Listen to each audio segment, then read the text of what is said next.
দিনের পর দিন ঘুরেও পেনশনের টাকা পাচ্ছেন না বেসরকারি শিক্ষকেরা। এখনো ঝুলে আছে 40,000 শিক্ষকের আবেদন। 6,500 কোটি টাকার ঘাটতিতেই এই সংকট কাটছে না বলে জানিয়েছেন সংশ্লিষ্টরা। সংকট কাটানোর চেষ্টা চলছে বলে জানিয়েছে শিক্ষা মন্ত্রণালয়।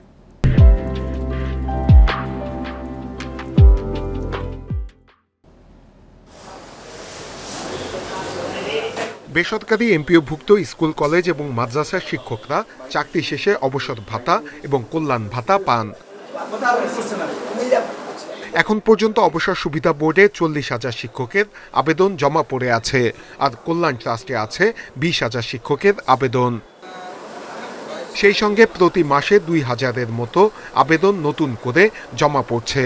চাকরি শেষ হওয়ার 3 থেকে 4 বছর পার হলেও শিক্ষকরা অবসরের টাকা পাচ্ছেন না।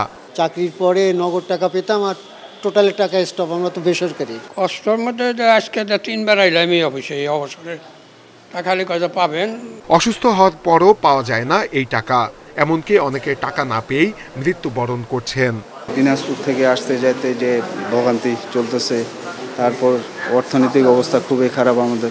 এদিকে অর্থ সংকটে শিক্ষকদের এই ভোগান্তি শেষই হচ্ছে না।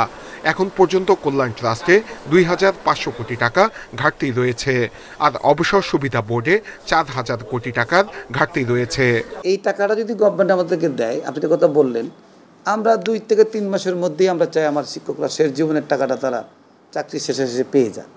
পেতে হলে এই সাপোর্টটা গভর্নমেন্ট দিতে হবে। সম্প্রতি অনুষ্ঠিত শিক্ষা মন্ত্রণালয়ের স্থায়ী কমিটির বৈঠকেও এই সংকট নিয়ে আলোচনা হয়েছে। সেখানে এই সংকট কাটাতে স্থায়ী সমাধানের জন্য একটি কমিটি গঠনের কথা বলা হয়েছে। আগামী অর্থ বছরেও আমরা একটা ভালো পরিমাণ টাকা পাবো বলে আমরা আশা করছি। ইতিমধ্যে শিক্ষা সম্পর্কিত স্ট্যান্ডিং কমিটির মিটিং 3টি হয়েছে আমাদের এজেন্ডা দিয়ে।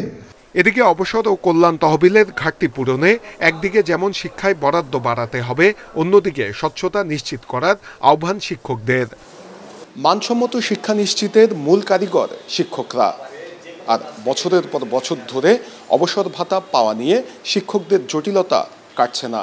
শিক্ষা সংশ্লিষ্টরা বলছেন, এই সংকট দূরে স্থায়ী পদক্ষেপ না নিলে যোগ্যরা শিক্ষক হতে চাইবে না। নূরে আলম, ইন্ডিপেন্ডেন্ট নিউজ, ঢাকা।